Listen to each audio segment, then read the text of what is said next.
اعوذ باللہ من الشیطان الرجیم بسم اللہ الرحمن الرحیم۔ السلام علیکم ورحمۃ اللہ وبرکاتہ۔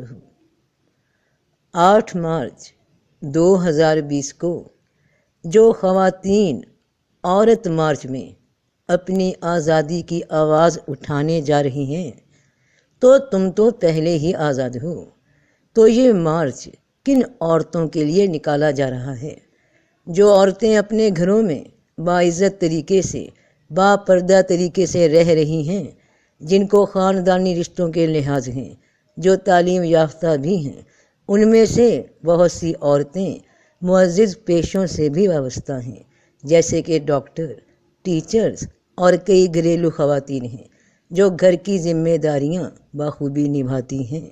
تو کیا تم 400-500 عورتیں اپنے نمونے پیش کر رہی ہو کہ تمہیں فالو کیا جائے؟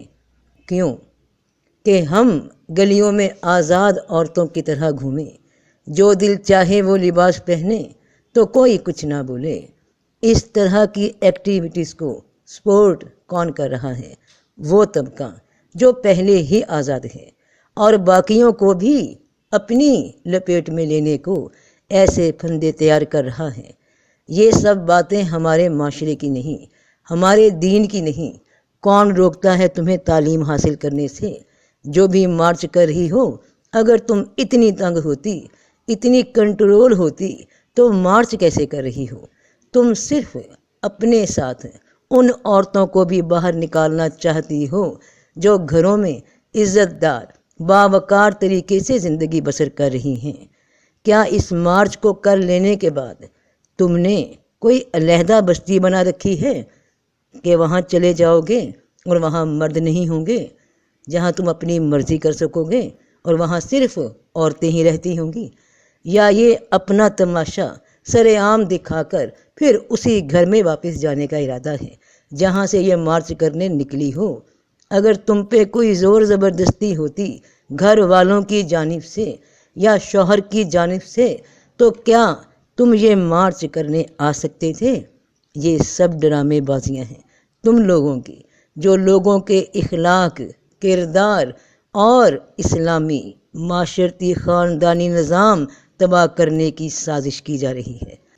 بتانا تو مجھے کتنی عورتیں پاکستان سے تمہارے ساتھ شریک ہوں گی، سوائے ان کے جو تمہاری ہی جیسی ہیں۔ تم یہ مارچ کیوں کر رہے ہو؟ کہتے ہو کہ عورت کو حق دلانے ہیں، تو کیا کسی بیک ورڈ علاقے میں یہ مارچ ہو رہا ہے؟ کیا یہ مارچ ان صحرائی یا قبائلی علاقوں میں ہو رہا ہے؟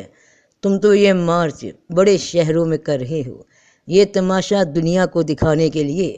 دجال کی ساتھی وہ ساتھی عورتیں جو اس خاندانی نظام کو گرانا چاہتی ہیں، جو اصول ہمارے رب پاک نے، ہمارے رسول پاک صلی اللہ علیہ وآلہ وسلم نے، وہ پاک بیویاں امت کی ماؤں نے دیے، تم ان کے خلاف ایسے مارچ لا رہے ہو اور بیہودہ بات کرتے ہو۔ اور جو بھی بیہودہ بات کرتے ہو وہ تمہیں ہی مبارک۔ یہ جن کی بولی تم بولتے ہو انہی کے ملکوں میں جا کر ایسے مارچ نکالو، کیونکہ اس ملک میں تمہارے ساتھ باشعور، باحیا خاندانی عورتیں، خاندانی لوگ نہیں چلنے والے۔ ابھی آزادی نہیں ہے بقول تمہارے تو یہ حال ہے۔ افسوس، اگر جس طرح کی آزادی تم ڈھونڈ رہی ہو وہ یہاں رائج ہو جائے تو سارا اسلامی خاندانی نظام درہم برہم ہو جائے۔ جو کام تم لوگ چھپ چھپا کے کرتے ہو، چاہتے ہو کہ کھلے عام بھی کر سکیں اور روک ٹوک نہ ہو، تو جن وطنوں میں روک ٹوک نہیں وہاں جا کر بسو۔ اس وطن میں وہ جہالت کے بیج مت بونے کی کوشش کرو جو ہمارے رسول پاک صلی اللہ علیہ وآلہ وسلم نے 1400 سال پہلے اکھاڑ پھینکے۔ اسلام سے زیادہ آزادی، اسلام سے زیادہ عزت، اسلام سے زیادہ عورت کو حقوق کسی نے دیے ہی نہیں۔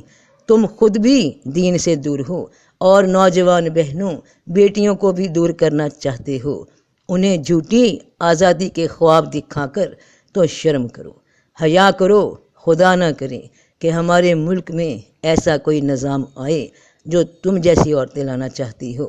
یاد رکھنا کہ 1000 بدکار مردوں سے صرف ایک بدکار عورت زیادہ خطرناک ہوتی ہے، کیونکہ وہ نسلیں تباہ کر دیتی ہے، نسلیں بدکار کر دیتی ہے، پرورش بدکار کر دیتی ہے۔ جب دشمنان اسلام کو کوئی اور حربہ نہیں ملتا تو تم جیسیوں کو اکٹھا کر کے روڈ پر لا کر کھڑا کر دیتے ہیں، پلے کارڈ اٹھا کر۔ ہمیں تمہارے یہ مارچ نہیں منظور جو میرے رب کے حکم کے خلاف ہو، حدود سے باہر ہوں۔ اللہ پاک اس فتنے سے ہر مسلمان بہن، بیٹی اور عورت کو محفوظ رکھے، اور یہ بلا جہاں سے آئی وہیں لوٹ جائے۔ آمین یا رب العالمین۔ تو سب کا بھلا، سب کی خیر۔ جیتے رہو بہن بھائیوں، بیٹے بیٹیوں، فی امان اللہ۔